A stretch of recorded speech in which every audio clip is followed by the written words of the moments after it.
Advertencia. Las personas que vas a escuchar dentro de un momento tienen que reconocer una cosa. Les gusta salir de los cines. Al encontrarse en la calle iluminada y un tanto vacía, uno siempre va al cine por la noche, entre semana, mientras se dirigen perezosamente hacia algún café o hacia sus casas, caminando silenciosamente. No les gusta hablar inmediatamente de la película que acaban de ver. Se sienten un poco entumecidos, encogidos, frioleros, en resumen, somnolientos. Solo piensan en que tienen sueño. Su cuerpo se ha convertido en algo relajado, suave, apacible, blando como un gato dormido. Se nota como desarticulado, o mejor dicho, irresponsable. En fin, que es evidente que salen de un estado hipnótico. Y el poder que están percibiendo, de entre todos los poderes de la hipnosis, están sintiendo el más antiguo. El poder de curación.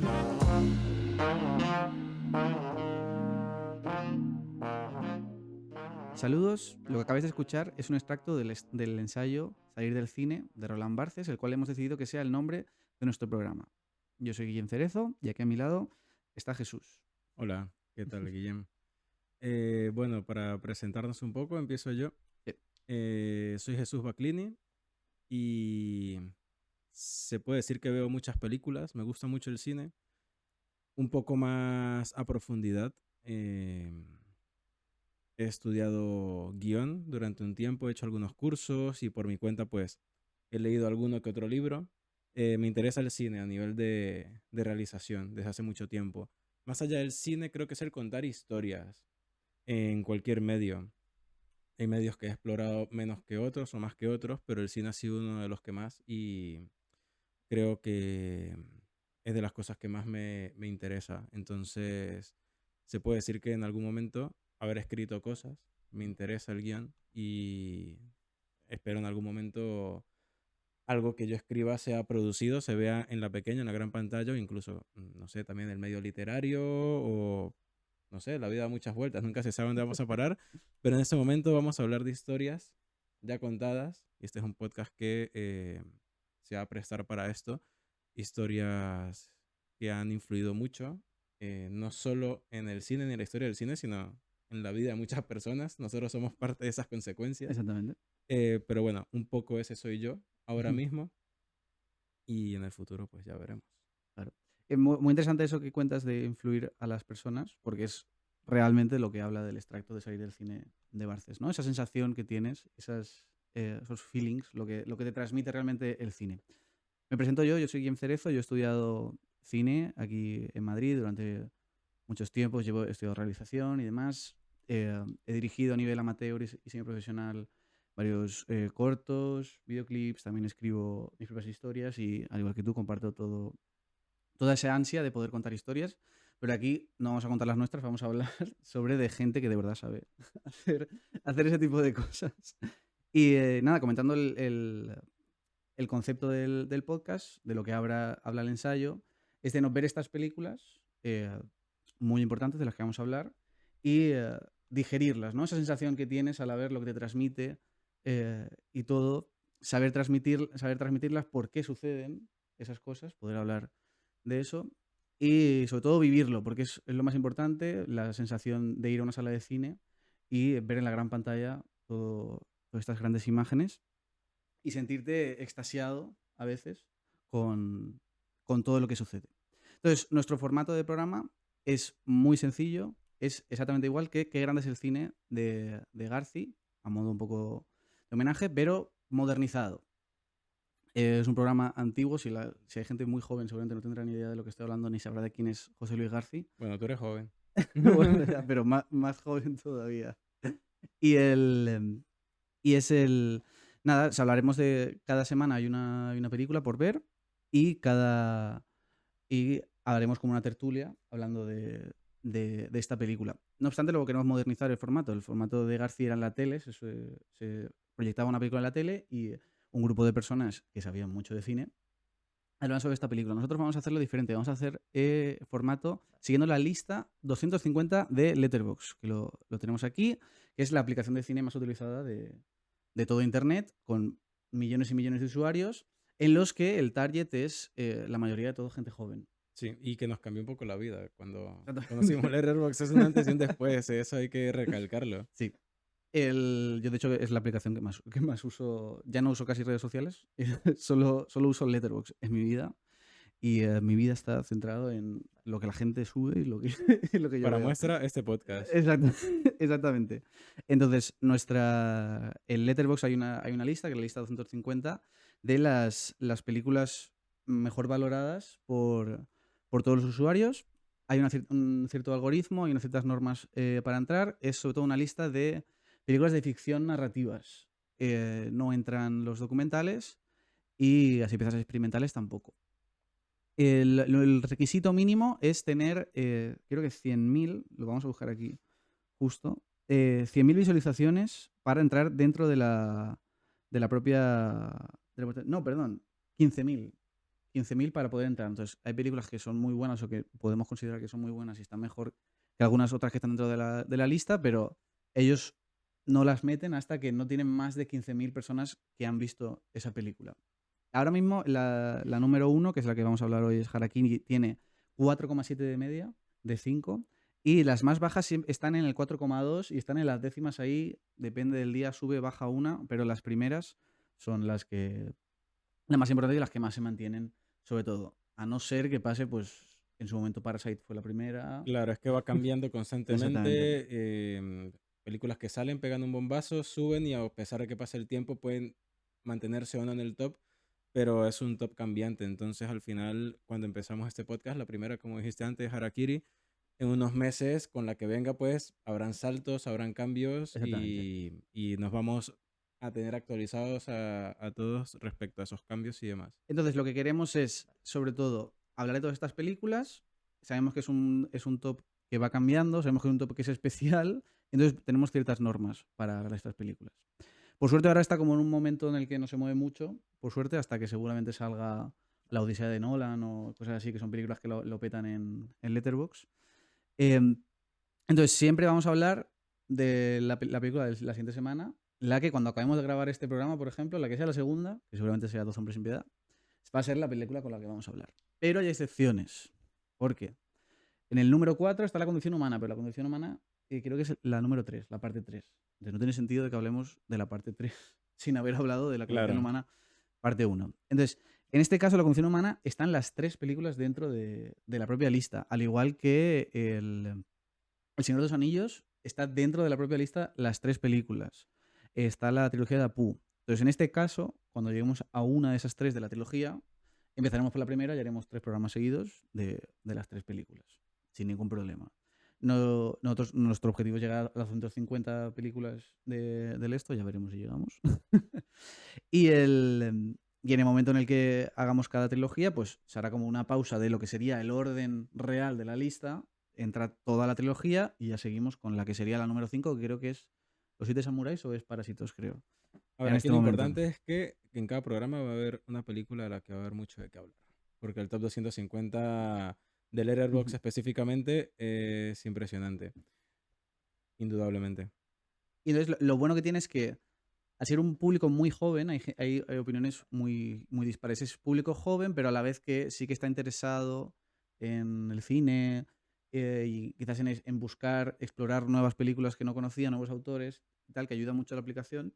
Entonces son películas que sabemos que a una gente joven le puede gustar, pero nosotros queremos intentar ayudar y explicar por qué son tan buenas, por qué deberías ver, en este caso hoy, Harakiri de Masaki Kobayashi, y porque son la hostia. O en otros casos, si hablamos del Padrino se ha hablado 1000 veces o más, hay ríos de tinta hechos, pues quizás hacemos otro enfoque de quizás por qué el Padrino mola tanto, por qué no, por qué fallos puede tener, pues enfoques diferentes. Pero sobre todo para este tipo de películas queremos intentar que la gente pueda decir, hostia, ¿por qué debo ver Harakiri? Pues porque Harakiri es increíble. Claro, y que se presta para debate, porque van a haber películas en las que no estemos de acuerdo, en las que puede ser que a ti no te guste tanto, a mí no me guste tanto, y al final también vale la pena también influir en esa experiencia de voy a ver una película que aunque no me llame la atención de entrada, igual vale la pena verla. O incluso cuando termina no gustándote tanto, incluso esa experiencia también vale mucho la pena ver.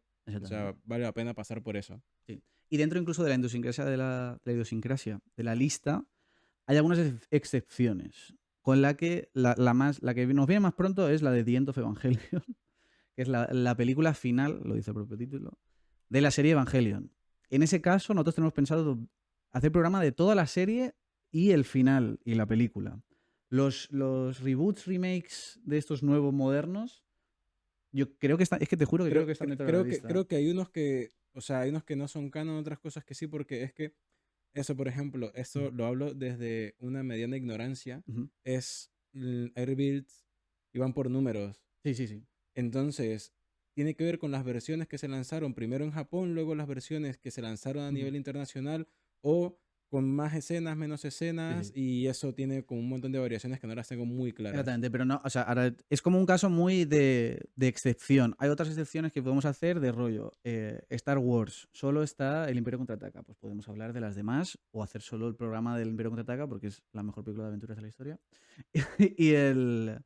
y así con muchas más. Pero cada semana, antes de hacer el programa, en el programa anterior se dice, vamos a hacer esto, vamos a hacer tal. Sobre todo lo que queremos es que vosotros sigáis viendo las películas, ya que está toda la lista, todo el mundo puede ir viendo las películas a la vez que nosotros, a la misma velocidad, y veis la película y venís aquí a ver el programa. Nosotros no vamos a estar siempre nosotros dos. Yo sí, yo voy a estar siempre aquí, Jesús siempre que pueda va a estar acompañándonos, pero va a venir más gente. Gente sobre todo que, pues, que le guste la película de la que vamos a hablar, que sea muy interesante el take que tenga, la forma de pensar. Ya tengo muchas personas pensadas que conozco aquí de Madrid. Jesús también, gente que de verdad pensamos que la conversación puede ser muy, muy, muy interesante. Y sobre todo pasárnoslo bien, porque al final vamos a estar aquí charlando y ya está, porque al final no va a ser tan técnico, me puedo poner técnico yo en un momento, pero vamos a estar haciendo cualquier tontería. Sí, hay diferentes enfoques, diferentes tipos de apreciaciones. Igual siempre todos vemos las películas de formas muy subjetivas y nos fijamos en cosas diferentes. Y la idea es esa, unificar ese tipo de percepciones aquí en la conversación, ya sea que estemos los dos o que haya más personas, que es la finalidad de todo esto. Sí, exactamente. También comentar una cosa, la imagen no estamos montando nosotros, no está realizando nadie. Ahí la realizadora es Thelma Shoemaker, la mejor montadora. Nuestra querida amiga Thelma, cada vez que suena el micro, en teoría tiene que cambiar, pero Thelma ya sabéis que se la suda el récord. Ahí tú las vas orientando un poco a veces. Exactamente, pero Thelma, que es increíble, se la suda el récord. Ver cualquier película de Thelma sin estar haciendo caso a lo que realmente está pasando, y nada tiene sentido dentro del récord. El récord está sobrevalorado. Es una de las cosas que vamos a hablar durante estos programas. Claro. Igual lo importante siempre es lo que se escucha. Exactamente, eso es lo que queremos. Este es un rollito así para nosotros tener que hacer menos trabajo todavía. Entonces, ya para acabar esta introducción, nuestro objetivo con esto, ¿cuál es? Pues sobre todo esforzarnos nosotros en ver más películas, en pensar esas películas y demás, divertirnos hablando de esto, porque yo al final me divierto un montón hablando de cine. Pero es que lo que más nos gusta. Exactamente. Salir del cine. Y no solo salir del cine, sentarse. Exactamente. Reflexionar, hablar, conversar. Exactamente. Y vivirla fuera ya de la sala de cine también. Exactamente. Y nuestro objetivo sería, ya un poco más tirando a la ficción en este caso, intentar que Letterboxd se diera cuenta de que existimos, por lo menos. El Letterboxd no tiene sucursal hispanoparlante, creo, todavía, que yo sepa, están creciendo un montón. Y creo que todavía no tienen nada en español. Yo he visto muchas cosas en inglés, pero nada en español. Si a lo mejor se enteran de que hacemos esto y nos ayudan o nos ponen un member en la cuenta o lo que sea, cualquier cosa de esas, o nos sale... Si el Letterboxd se da cuenta de que nosotros existimos, nosotros somos felices. Ya está. Sí, No sí, necesitamos nada más. Que ya somos felices. Aquí solamente sentarnos a hablar de todas estas películas, yo soy súper complacido. Entonces, nada, con esto ya vamos a acabar la introducción, porque si no nos tiramos aquí media hora hablando solo del concepto del programa, y vamos a empezar el programa en sí, y vamos a ver la estructura. Y para ver la estructura, mejor que empecemos y la vamos explicando sobre la marcha. Así que metemos cabecera y vamos a hablar de Harakiri. Salir del cine. El podcast de cine que le recomendarías a tus abuelos. En el programa de hoy, Harakiri, de Masaki Kobayashi.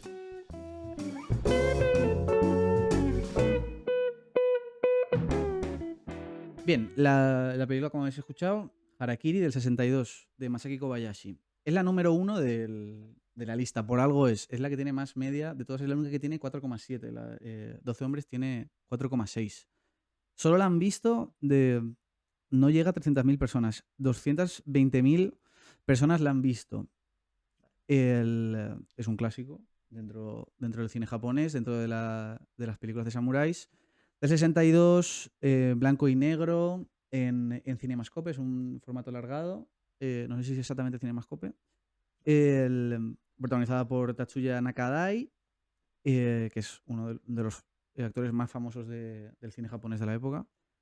Y dirigida por Kobayashi. Shinobu Hashimoto, también uno de los mejores guionistas de las películas japonesas clásicas. Escribe Yoshio Miyajima, que cuesta. Es el dire de foto que hace un trabajazo increíble. Y por último de comentar, Toru Tokemitsu, también es el compositor, que es de sus primeras obras como compositor. Y empieza aquí y la música está bastante bien. Es la primera, es la más importante. ¿Por qué puede ser la más importante? Pues porque es increíble, le puede gustar a casi todo el mundo.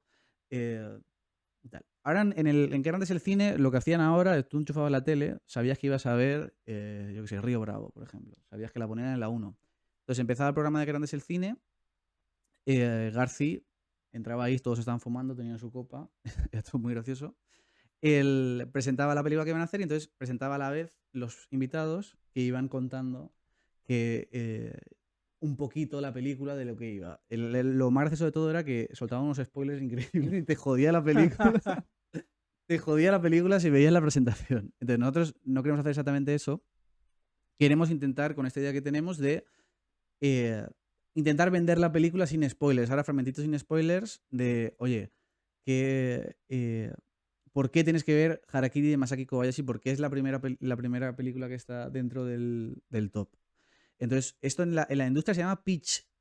Hacer pitch de una película es cuando tú tienes un guión, por ejemplo, de una película y quieres vendérselo a una productora que te den dinero para hacer la película, pues haces un pitch, te lo trabajas. Entonces, eso es lo que queremos intentar hacer ahora. Entonces, Jesús, ¿por qué debería la gente ver Harakiri de Masaki Kobayashi? Bueno, tengo que intentar convencer al profe con mi exposición para que me apruebe. A ver, mi experiencia con Kobayashi no empezó con Harakiri específicamente, empezó con otra película suya que está en el top 250, en algún momento hablaremos de ella, que es Kaidan. Y algo que me pareció bastante particular o curioso es la forma en la que tiene de montar las escenas, en cómo mueve y presenta a sus personajes. En Kaidan hay mucho color, porque está como muy basada en el teatro kabuki y todo esto. Hay como mucha exploración en lo que es la exageración en ciertas cosas o en lo no tan fiel que es a la realidad de las cosas, porque lo que importa es el drama o lo que está sucediendo en el momento. Y en este caso, Harakiri, en comparación, cuando la vi la primera vez, me gustó cómo se notaba que era la misma persona que estaba detrás, aunque esta sea una película muchísimo más sobria, es en blanco y negro, y lo dinámica que es. O sea, es una película que cualquiera pensaría que, bueno, japonesa del 62 en blanco y negro se puede hacer pesada, porque aparte no es muy corta que se diga, dura 2 horas y 15 minutos, pero es muy dinámica, todo el tiempo está pasando algo, todo el tiempo te está dando información, están sucediendo cosas en pantalla que hace que la historia avance. Entonces ese dinamismo me parece muy importante desde los primeros planos. O sea, hay una cosa de ritmo, te presenta elementos sueltos, hay una armadura que es muy simbólica, un texto, te pone en contexto el tiempo en el que están, año 1630, la época Edo en Japón. Y la primera imagen que te muestra un personaje es al protagonista entrando de espaldas en plano con un fondo que es la casa donde prácticamente va a suceder la mayoría de las cosas que se desarrollan en la historia. Entonces, de entrada, con una especie de dolín muy sutil, que ya te transmite un poco de estamos entrando y estamos siguiendo a este personaje. Una puesta en escena muy buena, la luz natural, el uso de la luz natural en esos momentos también es muy bueno. O sea, ya desde el primer momento te transmite un montón de sensaciones que tú dices, bueno, aquí está pasando algo. O Ujú. sea, no es cualquier cosa. Entonces, todos esos elementos sumados hacen que ya de entrada el planteamiento de la historia, lo que te cuentan un poco después los personajes, sus intenciones, me estaba fijando cuando lo vi ahora para grabar el episodio, es que a los 6 minutos de película tú ya sabías de qué iba prácticamente toda la película. Ya de ahí en adelante te va soltando información, piezas sueltas, que tú mismo vas ensamblando y te da unos volantazos que al final se hace muy jodida de ver. Siento que es una película muy oscura en muchos aspectos, pero que mientras se va desarrollando te va dando más claridad sobre lo que te está contando y sobre las intenciones de Kobayashi en la misma historia. Entonces, creo que vale mucho la pena ver una película que para mí es una experiencia completa. Desde el segundo uno hasta el final, es una experiencia que vale la pena ser vivida, aunque a muchas personas tal vez les pueda hacer el quite de lo que dije antes, del 62, blanco y negro en Japón. Ujú. Yo creo que al final es una muy buena entrada a un cine más de época o de esta época, más internacional, hablando desde una perspectiva estadounidense, que es lo que estamos acostumbrados a ver, y de un director que es muy importante. Es muy importante para la historia del cine y para el cine que conocemos actualmente. Exactamente. Muy buena introducción. Yo quería decir también, para intentar que la gente quiera verla, sí que la única crítica que he leído de gente es que a veces se le puede hacer pesada, pero para mí yo creo que la película va como un tiro. Y además es una película de películas. Es una película en la que hay muchas historias dentro de la propia película y cada una tiene un sentido y hacen avanzar la trama. El guión es seguramente de lo mejor de la película, pero es de estas obras maestras de que todo hace clic. Es de blanco y negro. Hay mucha gente que le tiene miedo al blanco y negro. No, es película antigua, blanco y negro, tal. En esta época ya existía el cine de color. Es decir, el blanco y negro es una decisión estética. Entonces, la fotografía es increíble. La fotografía, la estética de esta película es preciosa. Si se puede puedes conseguir una copia o algo que se vea de la mejor calidad posible, mejor, porque vale mucho la pena disfrutar todo esto. La película, para decir simplemente la sinopsis, pequeña sinopsis para que la gente pueda verlo, lo que has avanzado tú. El protagonista, que es un samurái, es un ronin exactamente, es un samurái que no tiene amo, llega a la puerta de un gran clan, ¿no? De la época, porque es la época feudal, estaba el emperador, no, el shogun de la tierra, de Japón, y dentro de ese shogunato hay ciertos clanes que tienen poder, rollo feudalista. Este ronin llega a este clan diciendo que lleva 11 años buscando un maestro, porque los ronin son samuráis que no sirven a nadie. Lleva 11 años siguiéndolo, intentando conseguir algo, está en la pobreza, tal, no consigue comer, entonces ha decidido que es tiempo de ya dejar de buscar y les pide por favor que que le dejen una sala para hacerse el harakiri y morir con honor. De ahí un poco el título de de la obra. Lo interesante dentro de todo esto es que los del clan se quedan un poco plan, ¿qué está pasando? Y es que hace poco otro samurái ha llegado también a ese clan y les ha pedido exactamente lo mismo. Y no les cuadra mucho todo lo que está pasando. Entonces, a partir de ahí se desarrolla toda esta película. Como digo, el guión es trepidante, la acción es increíble, se ve increíble, la música está muy bien, las actuaciones son muy buenas. Hay mucho diálogo, pero a la vez hay mucha acción. Todo está muy bien. Y si realmente la película está en el número uno, es por algo. Además, Masaki Kobayashi no solo es que está en el número uno, sino es que tiene 6 películas dentro del propio top del Letterboxd. No es cualquier director o alguien que tiene un One Hit Wonder, ¿no? Que tiene una película que lo peta y ya está. No, no, es un hombre que sabe. Viene después de La condición humana, que hablaremos de ella poco después. O sea, es un hombre ya versado en saber dirigir películas. Y que tiene cosas que contar. Exactamente. Entonces, nosotros os animamos de verdad a ver este tremendo peliculón. Además, personalmente es una de mis películas favoritas. Me encanta verla. Es de estas películas, además, que la ves, me pasa mucho como con Goodfellas, de que es muy difícil encontrarle un pero. Está todo tan bien hilado, tan bien escrito, tan bien dirigido, que todo tiene un sentido, todo lo que aparece va a tener su payoff después. Todo está tan bien escrito que es muy difícil encontrarle el... no, hay algo que... No. Está todo tan pulido que está muy, muy bien. Sí, Entonces, es difícil encontrar una pega, como tú dices, ujú, y además que esta creo que es la tercera vez que la veo. ujú. Y cada vez que la veo, sigue siendo una experiencia. O sea, yo ya sé qué es lo que pasa, yo ya sé qué es lo que viene, y sin embargo, Te es metes algo, dentro de la sí, historia. es algo que hay que repetir. O Mm, sea, porque no solamente lo que hablamos antes, la fotografía, la música, la puesta en escena, es que al ser una experiencia es como volverse a subir una montaña rusa. Tú ya sabes cómo literal, es, literal.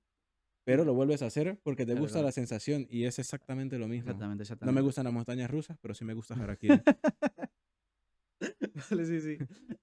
Literal, es que es así, o sea, yo la primera vez que la vi fue en el cine, o sea, obviamente si podéis ver esta película en el cine, muchísimo mejor, pero yo por suerte la vi en el cine sin saber nada y la verdad es que es una de las mejores experiencias que he tenido en toda mi vida ver esto en pantalla grande sin tener ni idea de nada de lo que estaba a punto de ver. Era increíble.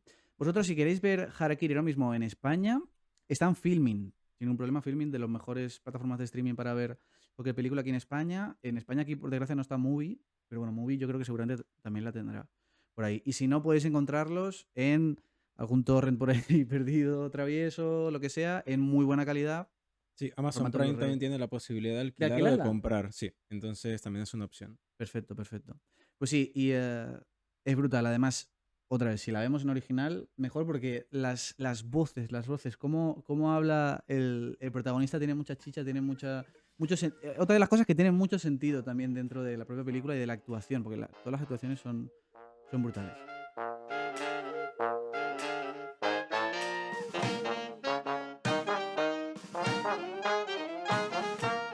Ahora cuando acababa la película en la tele y volvía a la cara de Garci, eh, entonces Garci hacía una cosa muy graciosa, me hacía mucha gracia, que era contextualizar el año de esa película. Pero como contextualizaba el año era muy gracioso porque era como de repente se ponía, en el año tal murió no sé quién, murió tal, no sé Está qué. gracioso El eso. Madrid ganó la liga.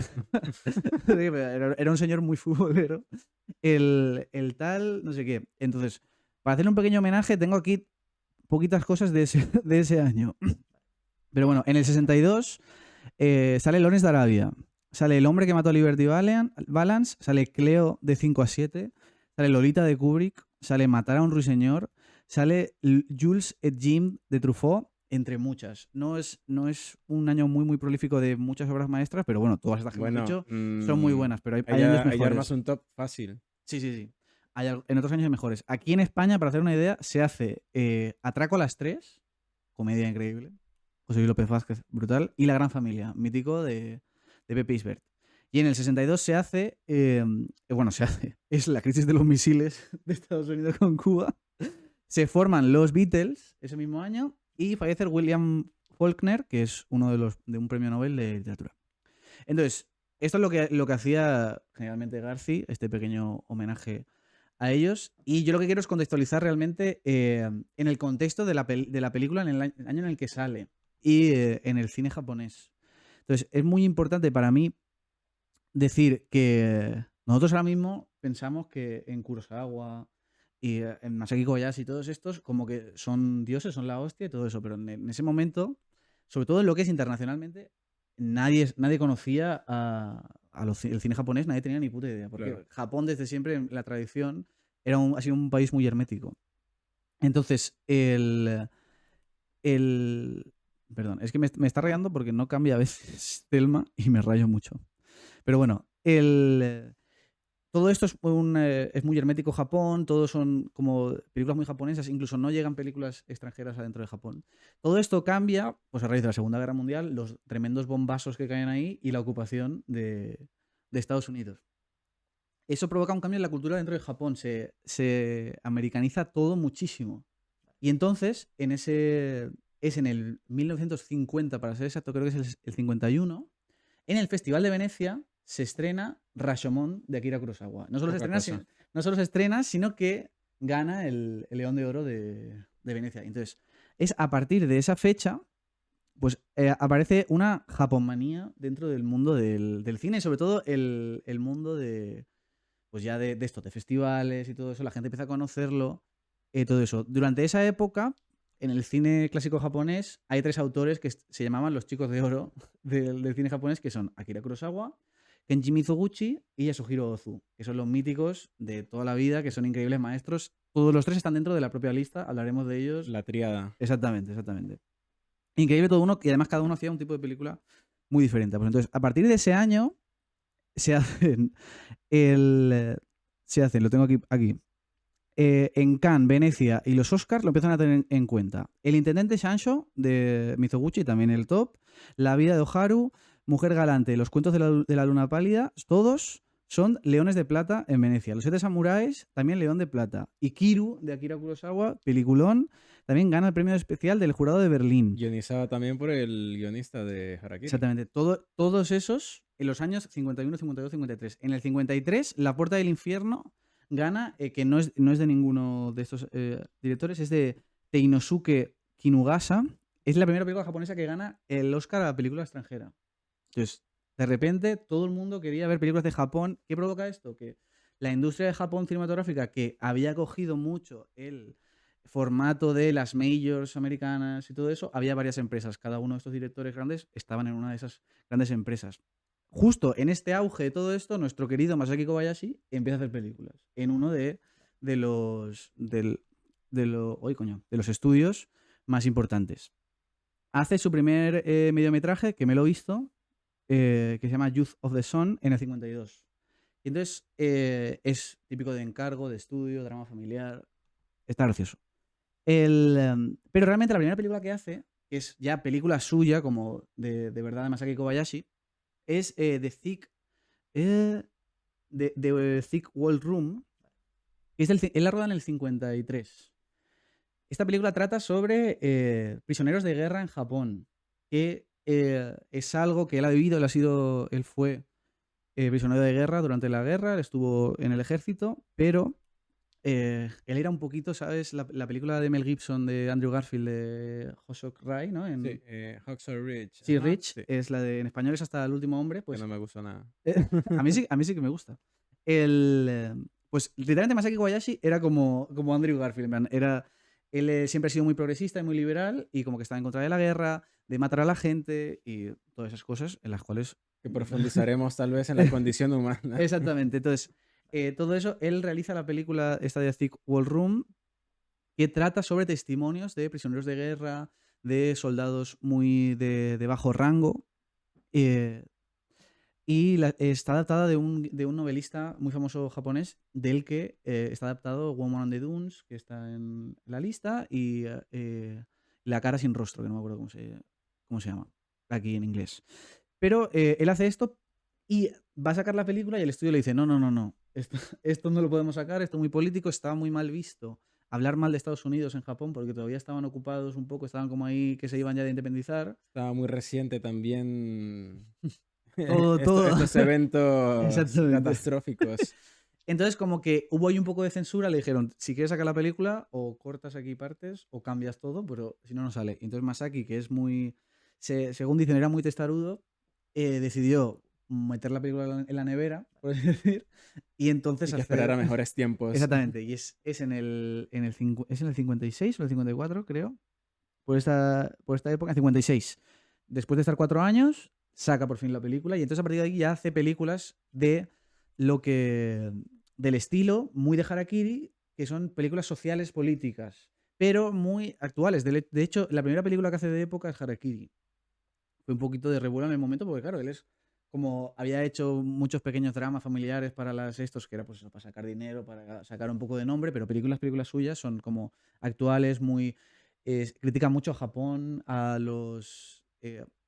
como las tradiciones japonesas, un poco la absurdez de muchas de esas cosas. En sus películas las critica, y utilizan mucho la figura del personaje como protagonista central, en el que pues tiene que resistir contra el poder, se intenta doblegar, le intentan doblegar a él, ese tipo de cosas que lo trae, cuando hace Harakiri, a una época anterior. Es curioso porque, claro, dices tú, es su primera película de época, Ujú. y sin embargo es muy usual cuando se habla de cosas muy específicas, en este caso, las cosas de época, el sistema de honor y de valores de los samuráis, en este caso, que es donde hay más foco en la película, eh, siempre se riega y es algo muy universal porque se puede transcribir fácilmente a otros tipos de poder. En este caso, los poderes políticos actuales igual están basados en lo que critica el personaje principal, que es las fachadas o la cáscara de valores, que realmente es una cáscara brillante con un centro vacío, o sea, es hueco. Exactamente. Igual que se puede alegar también a las religiones. O sea, al final estos son un tipo de película, una película con un mensaje y con un discurso que sirve para todas las épocas. O sea, lo pudo haber hecho de samuráis o lo pudo haber hecho de astronautas en una nave espacial, pero es perfectamente aplicable a cualquier época porque el ser humano ha pasado por estas circunstancias muchas veces. Entonces, me gusta mucho cómo ver Harakiri hoy Ujú. hace que igual sea muy actual en su mensaje. Claro. De hecho, es lo bueno que tiene la película, que las buenas películas históricas, novelas históricas, lo que sea, siempre lo que realmente están hablando es del presente, de cuándo se están haciendo, como usando esa comparación. Y él, sobre todo, o bueno, como yo lo veo, es el. Habla mucho de pues, los soldados kamikazes después de la guerra, porque además el contexto de la película es después de la guerra civil mítica de Togonada. De hecho, si habéis visto la miniserie Shogun, literalmente es eso, la guerra civil esa, y justo después de eso, claro, los que ganan y los que pierden, ahí está claro en la película dentro quiénes son los que ganan y quiénes los que pierden. Claro, pero en Harakiri está muy explícito eso. Creo que Kobayashi no se anda con rodeos. Ujú. Es muy claro con lo que quiere hablar. Y la historia siempre la escriben los que ganan. Exactamente, sí, sí. De hecho, bueno, el final de la película literalmente es Es eso. literalmente eso. Pero me Claro, gusta claro. mucho que hay algo que a mí no me gusta de las películas normalmente y es que te escupan las cosas en la cara. Ujú, Pero es que Kobayashi tiene una elegancia al ujú, momento de contar las historias que cuenta, de dar su mensaje, que por muy evidente que sea, ujú. yo con cuchara, ¿sabes? Me lo como completo. De hecho, bueno, yo creo que esta está considerada de sus mejores películas. Justo la hace después de La condición humana. De hecho, él dice que él aprende a dirigir haciendo La condición humana, que son 9 horas. De la obra completa son 9 horas. Bueno, Bueno, El Señor de después los hace. Anillos es más. Ya, pero me refiero que es alguien que no ha hecho realmente. O sea, las películas que hace antes son importantes y tal, pero como que de repente el proyecto más grande que tiene es La condición humana y después hace Harakiri. Entonces, como que él dice que en Harakiri es donde de verdad él pues ya sabe cómo dirigir las cosas y todo eso. Entonces, empecemos ya como a hablando de la película. Que metemos en faena. Vale, la historia, ya habíamos dicho al principio Sí, de cómo cómo íbamos a. empezaba el planteamiento original. Me gusta Ujú. que claramente Tsugumo, Sí, Tsukumo. Tsugumo llega a esta mansión con unas intenciones muy claras. Lo que pasa es que, aunque él expresa sus intenciones de forma muy clara, no sabemos realmente que esa sea la totalidad de sus intenciones. Ujú, En este caso me gusta porque, aunque él ya sabe que ujú, va preparado para morir, ujú. tiene otras cosas que él necesita sacar dentro suyo, como necesita poner una bandera Sí. en esta situación, dejar una marca que aunque se diluya en esa escritura de la historia, porque claramente, o sea, claramente es un perdedor a nivel de resultados en la historia, aunque Ujú. moralmente sea un ganador, eh, él va allí a poner sus ideales sobre la mesa, a dar una lección, básicamente. Pero el resultado es el mismo, él va a morir. Sí, Pero me sí, gusta que llega, él necesita estar 100% seguro de lo que él ya sabe que es verdad, pero que venga de parte de ellos, exactamente, sí, de sí. qué pasó con su yerno realmente, cuáles fueron las circunstancias de su muerte. Es una cosa muy oscura cuando vamos conociendo la historia de su yerno. Luego nos damos cuenta de quién es realmente él que los une, pero saber eso y el tipo de persona, la naturaleza de esta persona que simplemente estaba buscando salvar a su familia Ujú. y simplemente sufrió un revés horrible porque ya estaba desesperado. Él incluso, es que habla mucho de la condición humana, de que ellos renegaban, de que por mucho que estuviesen en la miseria, aprovecharse de las riquezas de otros, dando lástima básicamente, era algo muy deplorable. O sea, cuando una persona que tiene ese planteamiento llega a ese punto, como de jugar esa última carta, es porque ya ha caído muy bajo y es como muy doloroso. O sea, la película duele, o sea, se hace Sí, sí, como sí, muy totalmente. pesada en ese aspecto más emocional al momento de verla. Entonces, es cruda. O sea, lo que digo, Kobayashi no anda con rodeos ni con su discurso, pero tampoco en cómo lo muestra, ni en cómo lo Sí, cuenta. sí, sí. Entonces, para mí eso le da un peso y un valor muy grande al ser arriesgado en una época en la que, como lo que tú decías, antes o después había ciertas censuras, había dinero de por medio, había que apuntar a un público porque siempre ha habido industria. O sea, la Sí, sí. industria es eso y hay cosas por las cuales responder. Y que a pesar de todo esto, tiene el valor también de poner su propio peso. La película tiene músculo audiovisual. Sí, O sí. sea, literalmente usa todos los recursos narrativos y audiovisuales para potenciar la historia. Porque estos saltos temporales, al momento de contarla, las interrupciones, lo que tú hablabas antes de ver la película en idioma original, hay una potencia en la Sí, sí, sí, voz, eso en sin las duda. voces de los actores Sí, sí. que, que es bastante notable y le da mucha fuerza Sí. a la película. Sobre todo es de la interpretación de Nakadai, ¿no? Que es Tsugumo, que es el actor protagonista. Que por cierto, yo lo vi y me quedé loco, no tenía ni idea. El Nakadai tiene 30 años cuando hace la película esta y hace de una persona de 50 y yo me lo como con patatas. Y le gustaba mucho a Masaki Kobayashi que él viene del teatro clásico japonés. Entonces, como que le dio mucho a su personaje eso de relatar. Además, tiene como una voz muy, muy profunda el actor, que si le escuchaste normal no tiene esa voz, realmente. La pone para la película. Y, y nada, es magnífico cómo te lo va relatando. Todo es un juego de flashbacks, pero muy, muy bien hilado, realmente, porque o sea, el guión, que es magnífico, es como una trampa mortal. Si te dan ese guión, porque hacer flashbacks y hacerlos bien son muy, muy, muy, muy complicado hacer buenos flashbacks. Entonces, lo que hace grande, grande a la película esta, por ejemplo, es que nunca hay voz en off, realmente. Cuando entra un flashback o entra cualquier otra secuencia, nunca está tú como contando lo que vas a ver. El momento en el que entra el flashback, entra a tope. Y otra cosa que hace muy bien Kobayashi es que estos flashbacks que pueden llegar a ser muy largos, sobre todo en la parte central, cuando ellos son pobres, con la hija y todo, se puede hacer muy largo y hace muy bien en vuelve otra vez al tatami. Y vuelves a escuchar la voz de Tsugumo después, que incluso notas que eso está muy bien de actuación. Notas como solo en la voz, ya notas que es una persona que ha cambiado mucho y ves a Tsugumo, le ves débil frente al bebé, sabes que es un samurái, que es fuerte y tal. Pero es una persona real, ¿no? Y Claro, sufren. Y tiene que hacer los parasoles, ¿no? Creo que hace. sí. Bueno, la hija hace abanicos, él hace como parasoles clásicos. Y, y al final todo está hablando de eso, del honor realmente que es el honor, que no es el honor.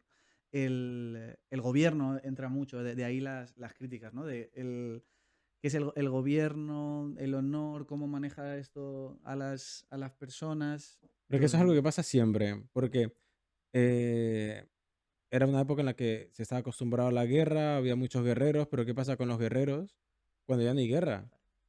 Ujú. Ve a este samurái que tenía una carrera militar bastante importante y termina siendo parasoles y su hija haciendo abanicos. Exactamente. Entonces, pero eso es por iniciativa propia, pero así como él tiene la intención de hacer esto, hay otros que simplemente están vagando y a ver Exactamente. cómo se resuelve todo. Por eso también nació la cosa de en lo que se basa la película, que es estos samuráis, estos running, Sí.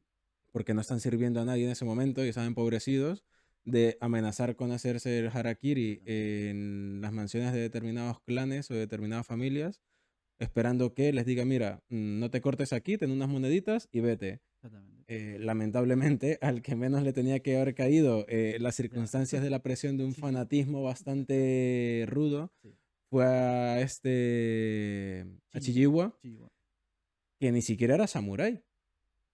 O No, sea, sí, bueno, él sí que. Él es samurái porque tiene las espadas. O sea, él en el anterior, cuando está el flashback, él es el hijo de un samurái, pero sí, yo creo que es también instruido, seguro, porque si no tendría las 2 espadas, porque si no, los samuráis siempre llevan las espadas. Claro, pero la cosa, creo que más un tema tradicionalista, porque pues una cosa de herencia Ujú. y de que su padre fue samurái, pero son épocas de paz. O sea, hay una Sí, sí. escena en la que está Tsugumo Ujú. practicando con el arco y la flecha. Sí, sí, sí. Y le dice, ¿quiere una ronda más? Y dice, no sirve de nada, Claro. porque hacer una ronda más no cambia nada. Estamos en épocas de paz y somos prácticamente inservibles en esto. Entonces, De esto que has dicho, perdona que te corte, del fanatismo de los del clan Iji, que se llaman, yo creo que no es tanto fanatismo, sino que ellos tienen como una visión del honor y sobre todo del bushido, ¿no? Esto del honor del samurái, muy particular y, y, el, y la película está también inteligentemente escrita para que cuando el joven, me sale Chijima, pero no recuerdo exactamente si es exactamente así. el yerno de Tsugumo. Sí, es Chijiwa, sí. Ajá. Chijiwa, realmente está escrito para que odies lo que está haciendo y te creas realmente que es un pordiosero, como dicen ellos, ¿no? Como que realmente Y no que es es un un samurái. cobarde. Exactamente, sí, sí. Y, y la escena, sobre todo, que es una escena central de la película, que sin esa escena no funciona, es la de el harakiri con la espada de bambú, ¿no? Que es brutal. Y en términos de dirección, esa secuencia es un montón de... hay travelings, hace un traveling con cámara roll, que esto que hace él esto, pero va Sí. girando, porque como que lo aberra.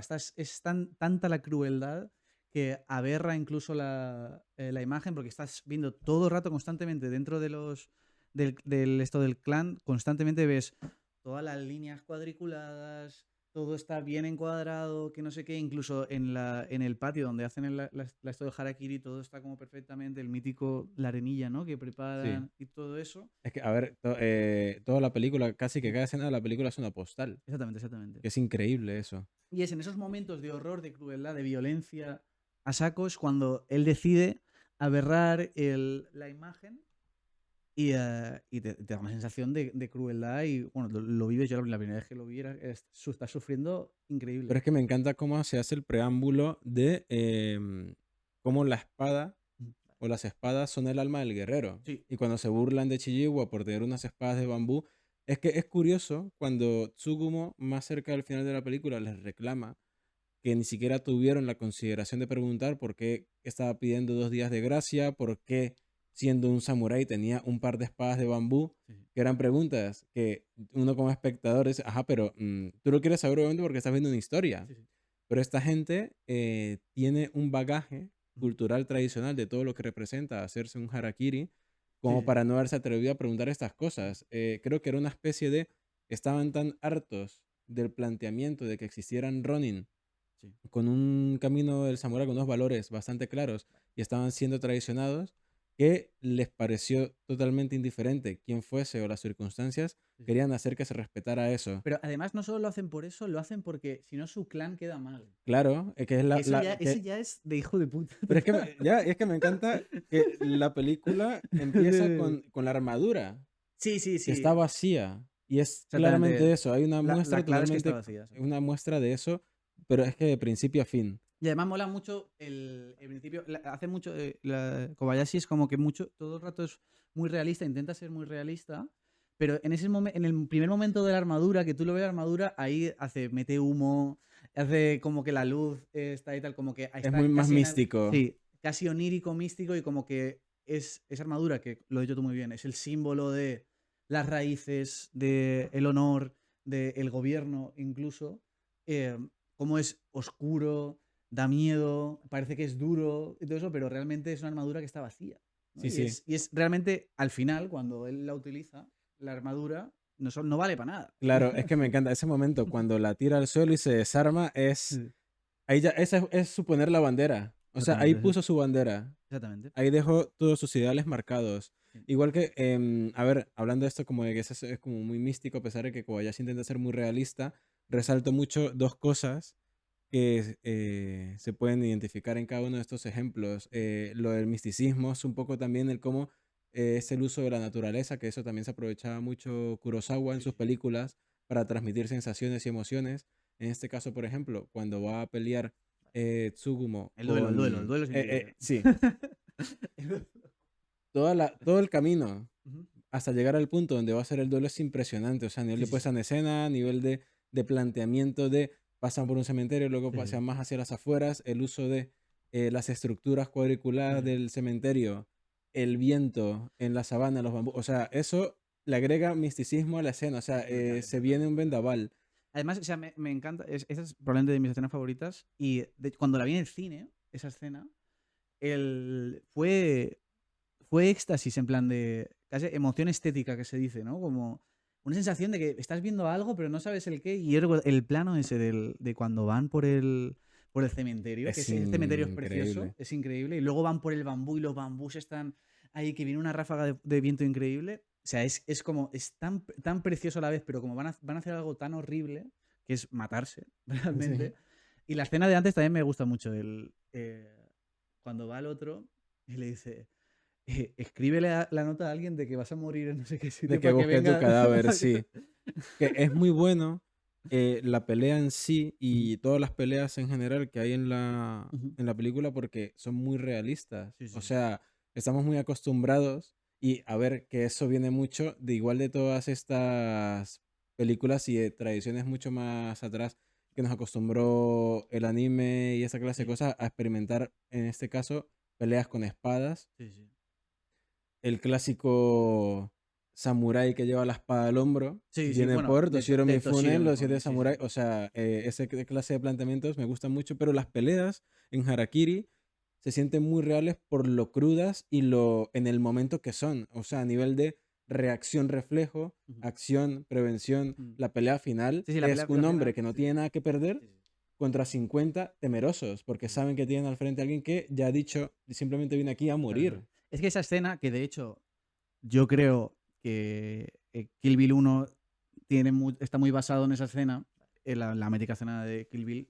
Pero claro, es que si tú tienes una escena así, o lo haces rollo Tarantino, como irreal y todo eso tal, o lo haces como Masaki Kobayashi, que es más difícil todavía, que es realmente sentir que un pavo que está frente a 50 personas, como todo el mundo, todos están acojonados por lo que han escuchado de todas las historias que ha contado, le ha quitado la coleta a los 3 espadachines mejores de su clan, y se nota que no quieren atacarle Claro. constantemente. Y aunque tienen la posibilidad de hacerlo, creo que eso también juega un poco entre el realismo y el misticismo, porque ya para ellos este es un mito. O Sí, sí, sí, sí, sí, sea, ya totalmente, llegados a ese totalmente. punto, ese hombre es una leyenda que lamentablemente su nombre no va a estar escrito en la Claro, historia. Fue un hombre que vino a hacerse Harakiri, que eso me parece brutal, como claro. lo plantea la Y, y- película. y es que hablando de eso, lo que más me flipa del guión es que todo. Él hace una venganza, él lo que quiere hacer es una venganza, pero lo bueno de la venganza que tiene él es que no mata a nadie y hace todo como lo más honorablemente posible, como para joder todavía más. En plan, no voy a matar a tus espadachines, les voy a cortar la coleta. Es peor aún, porque Que es están peor muertos en todavía, vida. claro. Y voy a hacer el ritual, pero lo voy a hacer bien.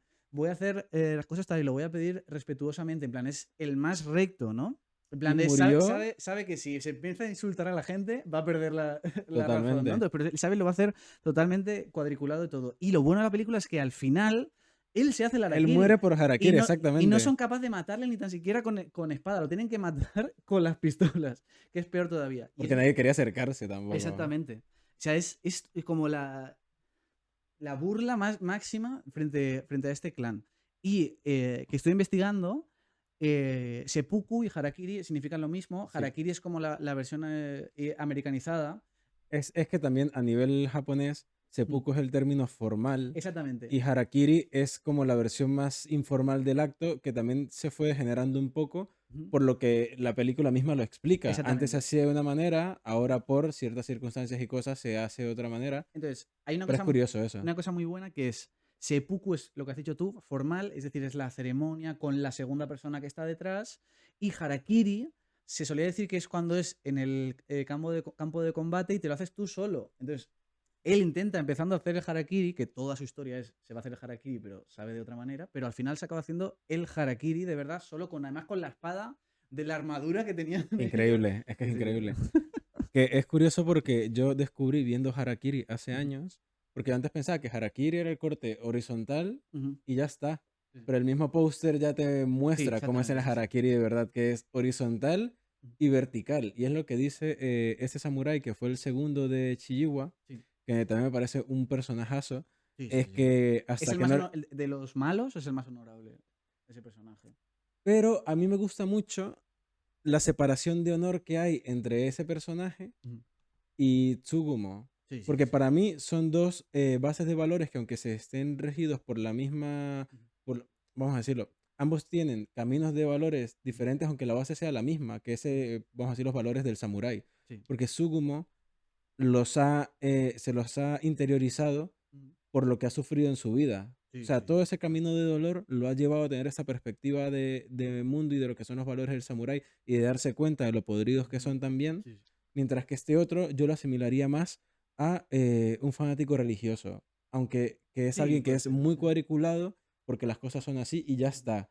Como que no le ha impregnado nada de su propio ver o de su propio saber o de su propia Ujú. vida para alimentar o no, Ujú. o criticar o no estos valores. Sí, sí, sí. Entonces, ambas perspectivas me parecen muy buenas, hace que los dos personajes sean muy buenos, pero sobre todo que a nivel de guión Ujú.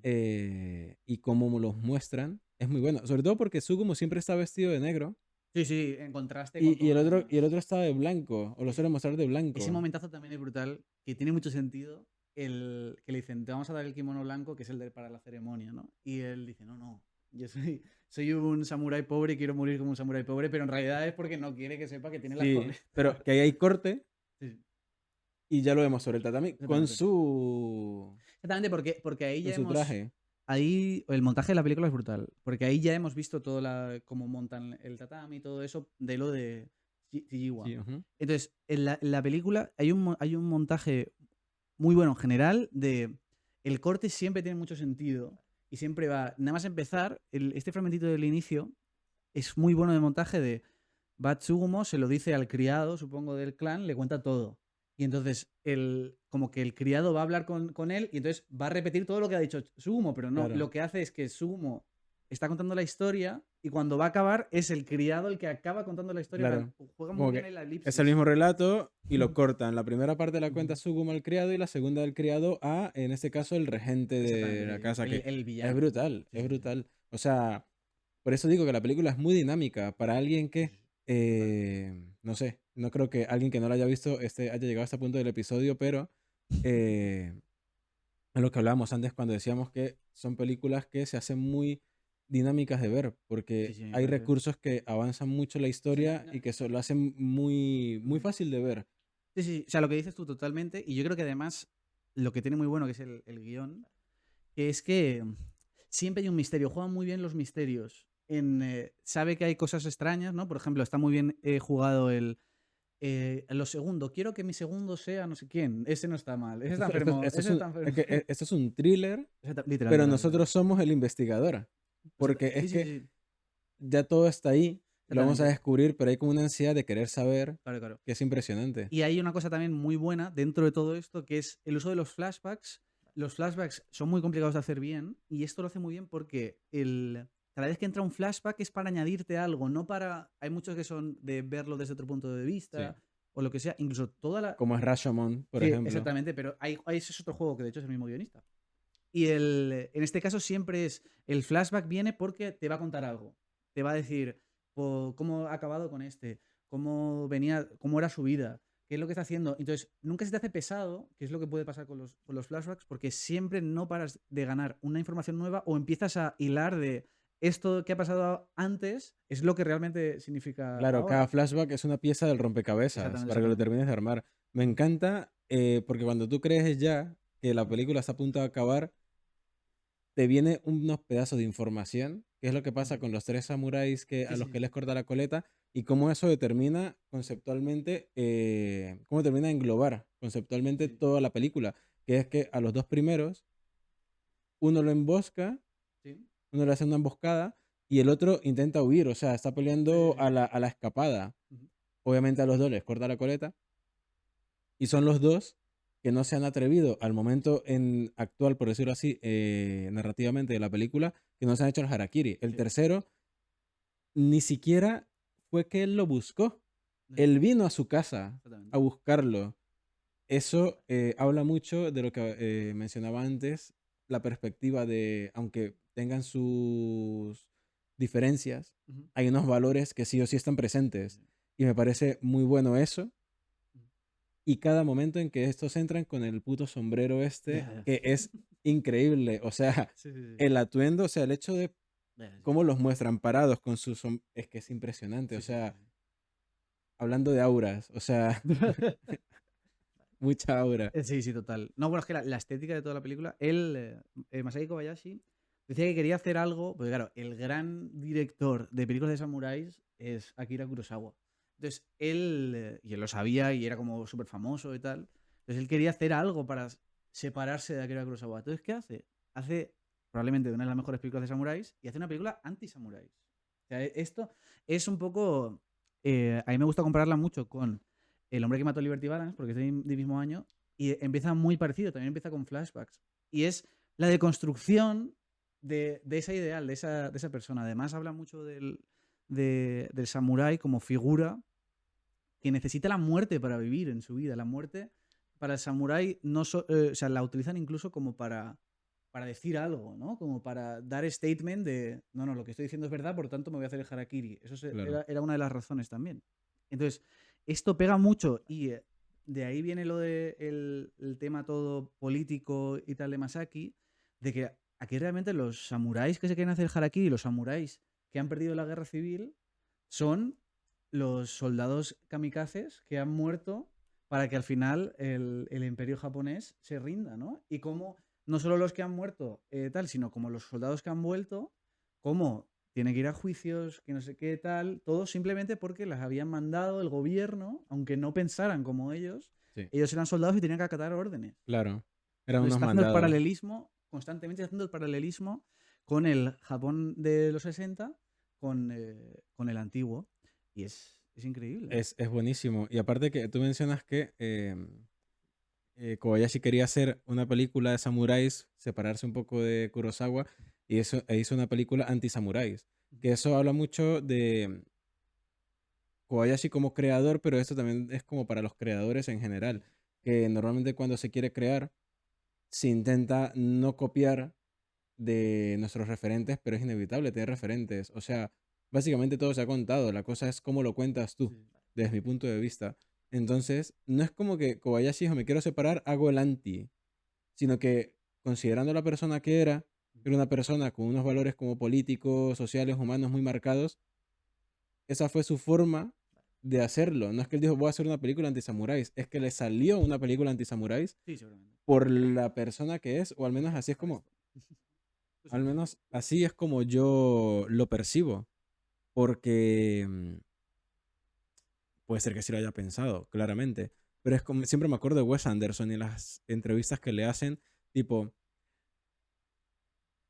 pero ¿por qué hace las películas así? Y es como, es que no sé, Es la única manera que sabe, ¿no? no sé cómo otra forma Sí, hacerlo, sí. o sea, y hay gente que intenta hacer películas así, pero porque lo tienen como referente, y eso también está bien, todos tenemos referentes, Sí, sí.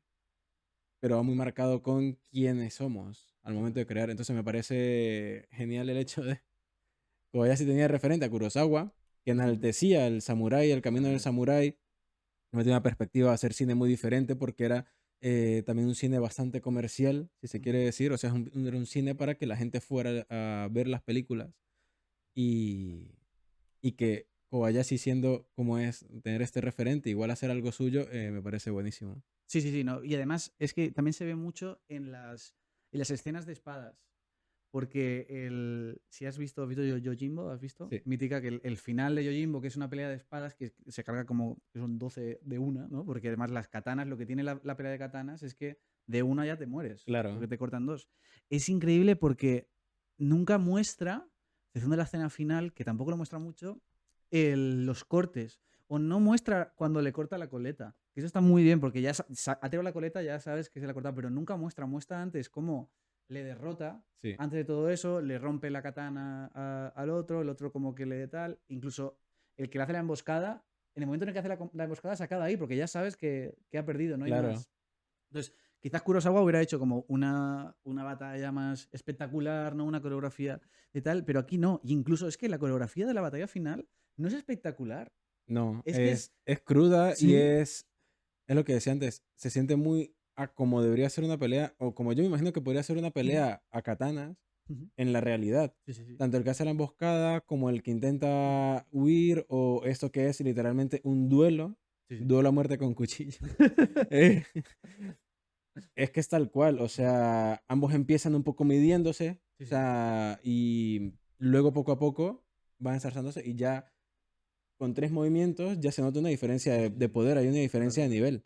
Sí, sí, sí. Y el otro, a pesar de que se da cuenta de esto, Ujú. aún se mantiene ahí, que es quien lo ha retado. Exactamente, Entonces, exactamente. Y eso me hay, parece hay genial. una cosa que queda de vacilón increíble, que es cuando ya ha contado la historia, el puto Tsugumo dice, y te llevaba 16 años sin combatir, ¿vale? No sé qué. En plan, estaba un poco oxidado. Ahí sacó la polla y la tiró sobre la mesa. Y le hice De verdad. riéndose. Sí, sí, sí. Es increíble. Es brutal, es brutal.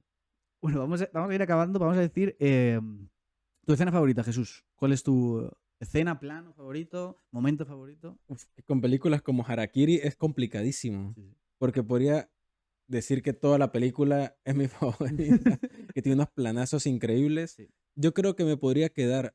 Voy a mencionar dos así súper rápidas porque la mítica, esta, la del cementerio, cuando van caminando hacia el duelo, Ujú, por decir un plano ese, ujú. pero toda esa secuencia, desde que salen de casa hasta que Sí, llegan sí, sí. al monte, Es que incluso la de la es, casa a mí me gusta mucho, ¿eh? es Que brutal. Y explica, que explica, no puedo hacerte un corte así porque no sé qué, así tampoco, pues no vamos.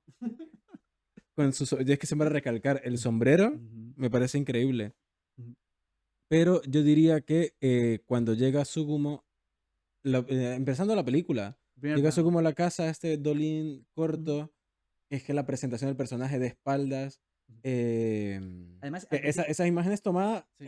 de ahí para los western que Sí, vinieron bueno, luego. y anteriores. De hecho, creo que no sé si Centauros del Desierto, que es el mítico, el primer plano, que es la casa y la cámara empuja a la mujer y entonces ahí aparece John Wayne. Yo En creo la que. altura, creo que esa altura más o menos de las pantorrillas Sí, o así, que está la exactamente. cámara, que es increíble.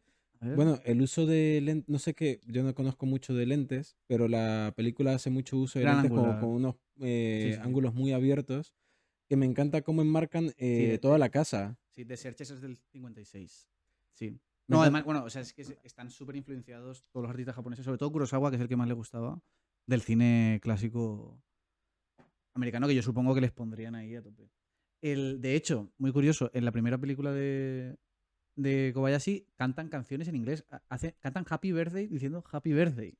vale. Y cantan una canción de una película de John Ford. ¿En cuál dices? En la primera de todas. Ajá. Bueno, momento del cementerio, Sí. pero hay una escena que no he mencionado y que me parece muy importante, lo voy a mencionar súper rápido, que es cuando Chihiwa ya ha muerto, han llevado su cuerpo a su Sí. casa, Ah, bueno, Tsugumo y su esposa se dan cuenta, Miho, la hija de Tsugumo, se da cuenta de que ha muerto, el niño está literalmente a punto de morir, que él se sorprende, una de las cosas que más le sorprenden, obviamente el impacto de la muerte de él es muy fuerte, pero le sorprende que tuviese espadas de bambú y que lo hayan obligado a hacerse harakiri con espadas de bambú, que es horrible de ver, o sea, esa escena a mí me parece horrible de ver, y él se da cuenta de que alguien como Chihiwa había superado todo este rollo de los valores y de las tradiciones por salvar a su familia, Y él no. y él Sí, sí. ni por asomo, o sea, Sí, sí. ni se le había ocurrido, por remoto que fuese, Ya, la idea de vender sus espadas. Y cuando coge las brutal. katanas y empieza a golpear lamentándose, es impresionante esa escena, me Sí, sí. parece muy fuerte. Además es el turning point del personaje, ¿no? Es cuando. Su punto de quiebre, sí, Exactamente, exactamente. Y además que está casi a la mitad de la película. increíble. Sí, sí, es en. Bueno, esa escena. Además, esa escena vuelve a hacer. Sobre todo cuando hay un plano picado del cuerpo y ahí vuelve a hacer. La iluminación se vuelve como muy fantasiosa y es como un plan. O sea, un poco así al cuerpo de Chihiwa. Increíble. Sí, ese cambio de luz es Sí, brutal. sí, sí. Que es como que. Yo creo que él intenta justificarlo porque ellos se van y cierran las puertas, pero queda muy artificial, pero queda bien. Porque Claro. es como. Está remarcando mucho. Porque tenían como una especie de esto Y- de... un halo, sí. Es que ellos, los tres samuráis, Sí, cuando se tienen van, como unas lámparas o algo. Sí, Porque sería de exacto. noche, Sí, esas como de seguramente. papel, Sí, y sí. cuando salen, me di cuenta que fue como ese cambio, pero también fue muy teatral, Sí, sí, sí, sí, sí, pero literal. queda buenísimo. Además, Ajá, le santifica, le glorifica casi a él, que eso está muy bien, porque tú al principio de la película es muy importante que tú como espectador estés en contra de Chihiwa. Entonces, ahí en ese momento como que le perdona Masaki no, realmente todo lo que ha hecho está ahí. Mis escenas favoritas obviamente es la del duelo, pero quiero comentar que me gusta mucho, aunque sea horrible, me gusta mucho la escena del harakiri de bambú, que es, en toda la película, O sea, voy a justificarme. Toda la película hay no sé cuántos harakiris, pero todos están, salvo dos, el final de Tsugumo, que tampoco se ve mucho realmente. El único harakiri que se ve de verdad es el de... El peor de Iwa. todos. Claro, que A nivel de además... circunstancias. Exactamente, y creo que queda muy claro ahí que la película y Masaki Kobayashi es una película anti-samuráis. En plan es que todo esto del harakiri, todo esto del honor es horrible y es muy importante para él mostrártelo horrible. Y además no es... Uy, se nos fue la cámara. Vale. Estamos aquí. Estabas hablando de, Sí, de la escena de del... que es muy anti-samurai. Sí, del harakiri de Chiiwa. Aparte de que ahí está hablando de eso, de que es muy anti-samuráis y muy realmente anti todo esto del honor y tal.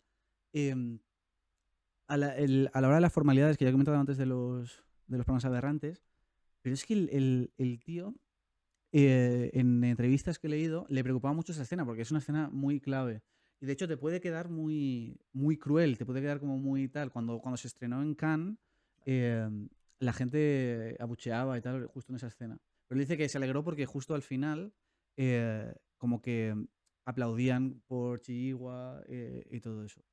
Ese Pero es el efecto de Exactamente. cómo está contada la historia. Exactamente. Entonces, a mí lo que me parece brutal es que está haciendo el harakiri, se va a primeros planos y hay un momento en el que él está intentando dar con la mini espada de bambú y hay un momento en el que no se ve, corta primer plano y sabes que ha entrado.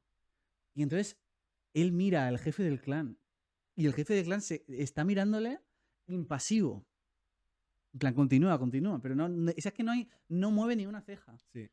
Y es como. Y entonces él vuelve a bajar y ya empieza. Y entonces hace lo que Masaki Kobayashi decía que su problema con la escena era cómo la podía enfocar. Entonces él se dio cuenta de que la mejor manera era que él se agachara y utilizara ese peso del cuerpo, porque además así no vemos tanto el cuerpo, y se agacha y utilizando eso. Y al final él se muerde la lengua porque es que no puede, o sea, no puede del dolor, y incluso el otro, o sea, es que Chihuahua constantemente está pidiendo, clemencia o que le ayuden o lo que sea. Sí. Y hasta en el último momento, y solo es hasta que ven que les ha mordido la lengua y le sale ahí, que realmente le corta la cabeza para acabar el sufrimiento. Pero es una escena muy de crueldad, pero porque realmente están siendo muy crueles. Fue una tortura.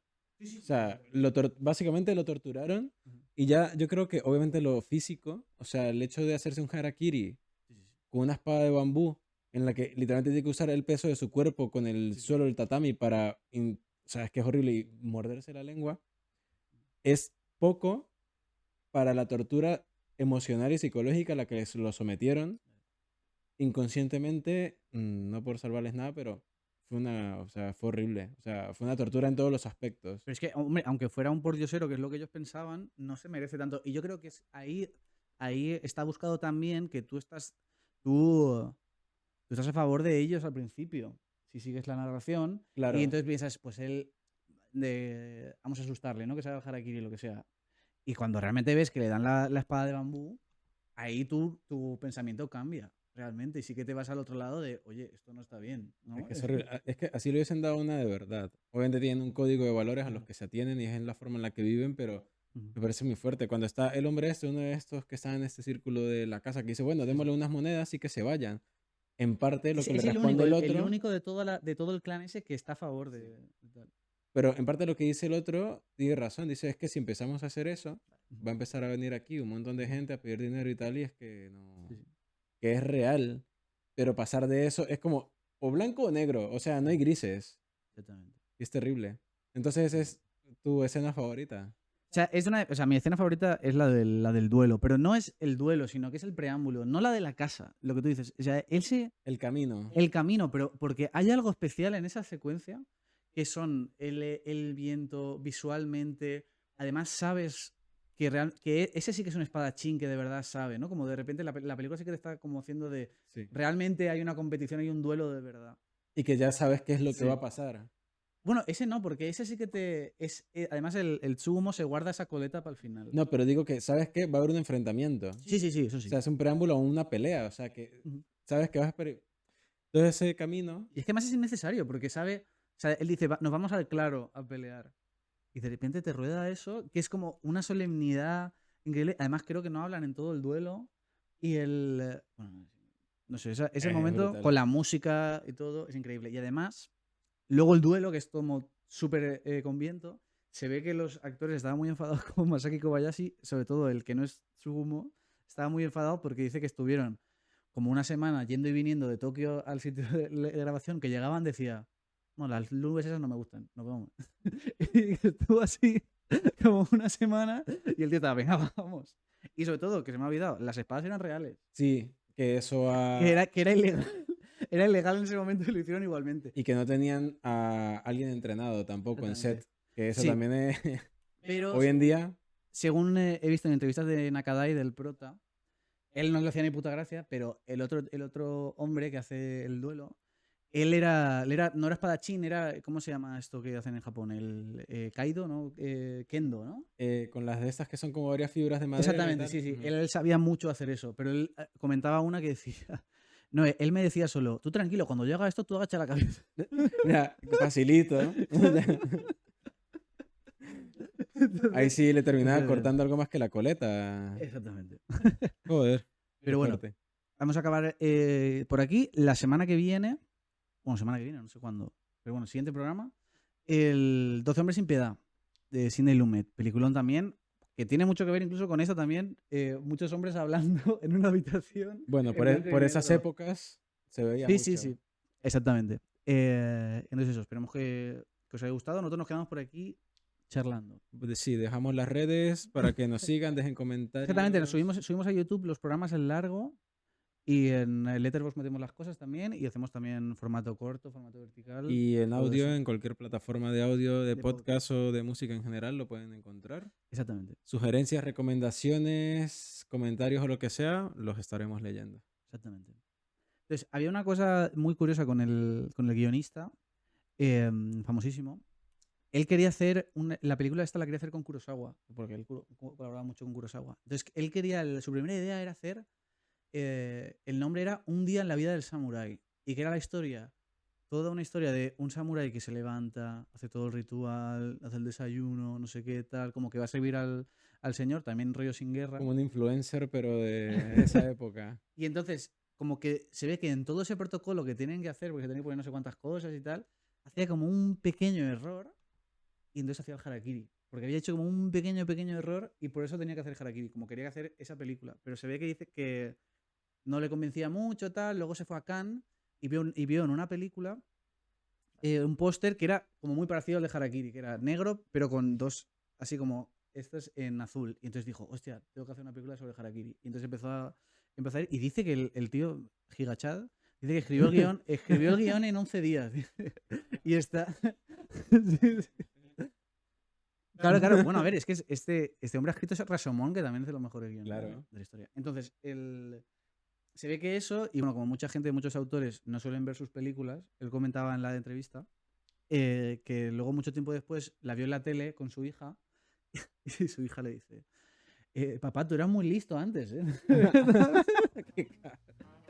Entonces, eso. Antes hablaste de que Japón pues siempre había sido como un país muy hermético y tal. Me recordó a la representación de Japón en One Piece, en Wano. ¿Qué es eso? Y es curioso, o sea, me gusta mucho eso y el muy reflejado también en toda como esta visión humanista, lo político, el poder y todo esto. Como que Japón me gusta lo que sale de Japón.